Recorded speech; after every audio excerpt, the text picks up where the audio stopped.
Is there anything more resilient in the Yu-Gi-Oh trading card game than a normal monster? Seriously, these guys are strictly worse versions of effect monsters, and most would argue completely outdated technology.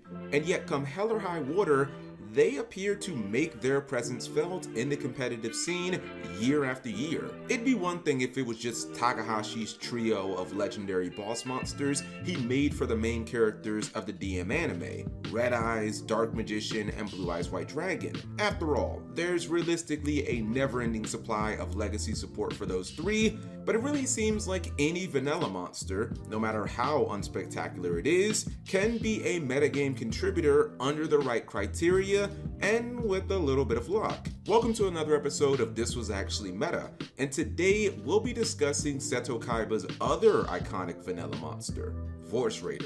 Per usual, we'll cover when the card was played, its competitive applications, including why duelists used it, and lastly, why it fell out of favor. Just about everyone watching this video knows the name Vorse. It was one of Seto Kaiba's mainstay monsters in the Duel Monster anime series, appearing in almost 10 episodes. Oddly enough, it actually shows up in Yu-Gi-Oh! GX over half a dozen times as well. If you look at it in totality, just as expected, the card is as old as dirt, premiering as a promo in the Yu-Gi-Oh! Duel Monsters 4 Battle of Great Duelists video game for the Game Boy Color in Japan on December 7, 2000.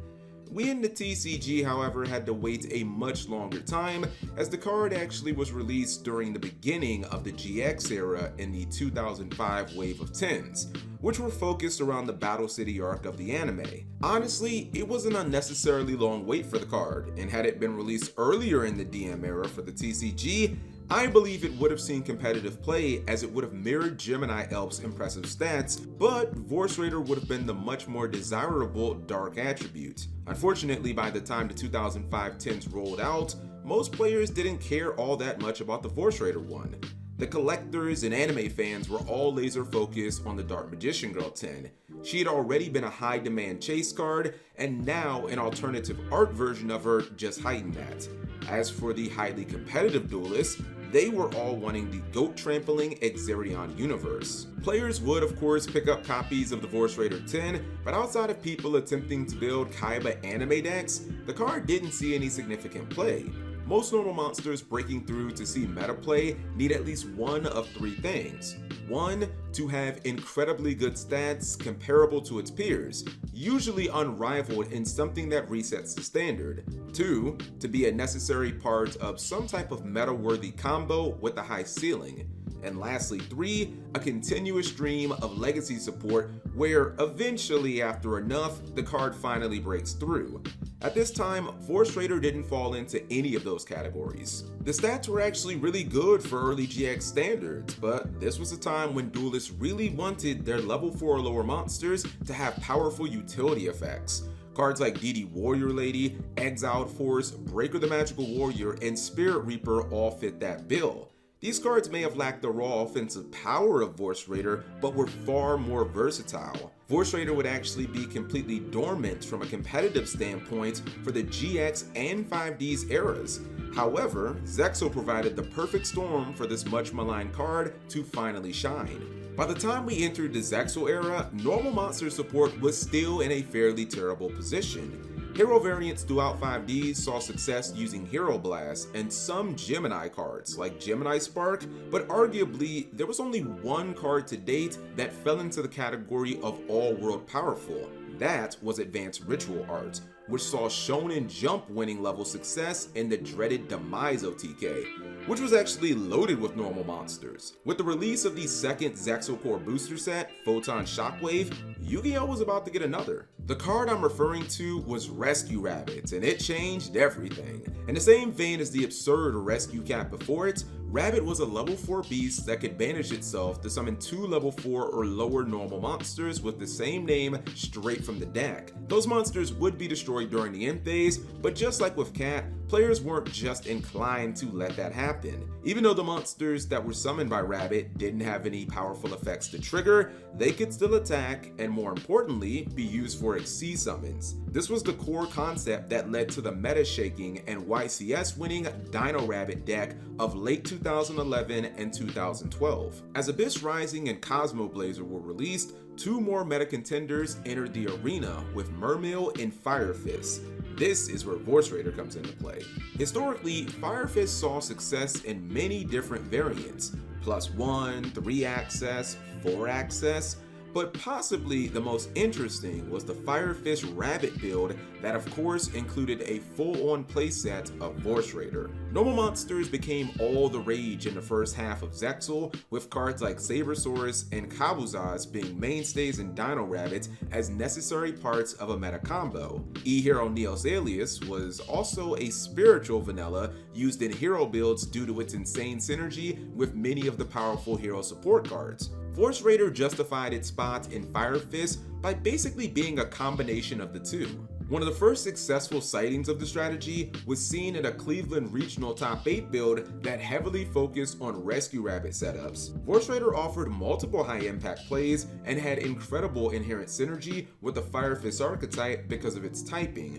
First, there were the Rabbit plays, which in this specific build could be done with Vorse Raider or Gene Whip Werewolf. This gave the Fire Fist deck the ability to have one-card XC plays just like Dino Rabbit. This meant you could instantly go into the advantage-making Tiger King or summon a hard counter like Abyss Dweller versus Mermail, or maybe Steel Swarm Roach against Chaos Dragons. The second incredible play was completely exclusive to Vorse Raider and could easily be game-winning, hence the card's importance in the deck. This was using it to activate the very deadly Deck Devastation virus. Here, Vorse Raider's Dark Attribute was a godsend, as Dark World was pretty much the only other meta deck that could reliably play and meet this card's activation requirement without needing to go into the extra deck.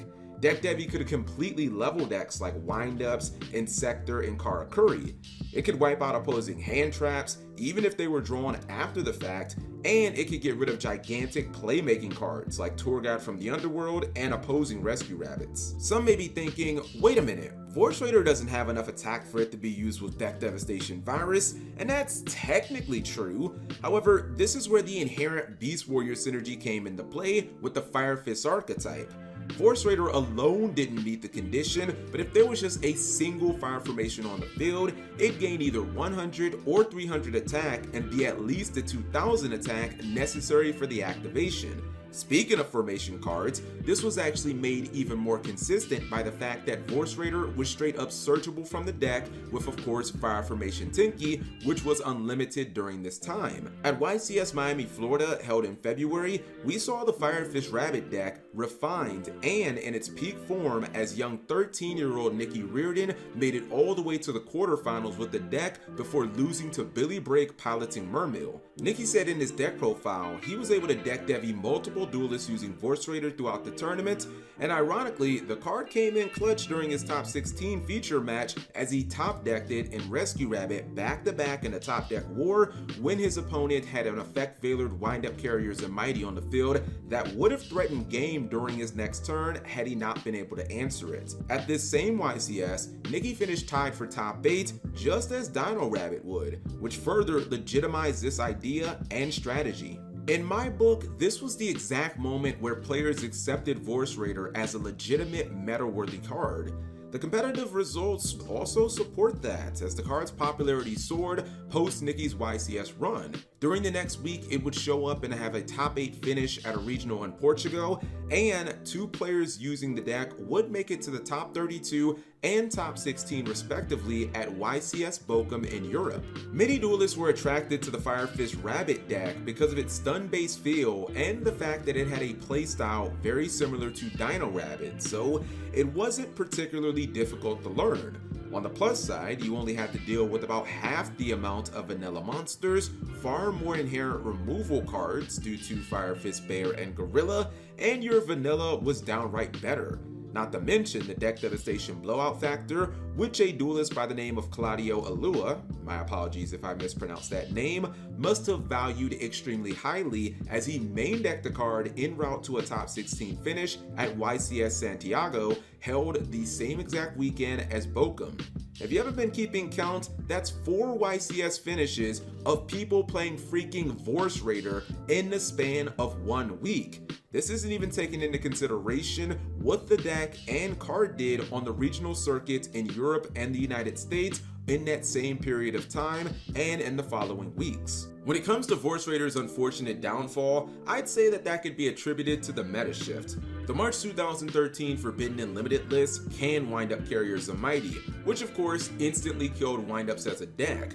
This led to a meta throne being open and Mermill quickly swimming to fill it. This led to many duelists who played Fire Fist in the previous format jumping ship to Dino Rabbits, as cards like Doka and the potential of main deck Macrocosmos gave it an objectively better Mermill matchup compared to Fire Fist builds. Ironically, against all conventional wisdom, Michael Steinman actually made it to the finals of YCS San Diego, held in April, with Fire Fist Rabbit. However, he opted not to play Vorse Raider or Deck Devastation Virus, instead choosing to play Gene Warped Werewolf.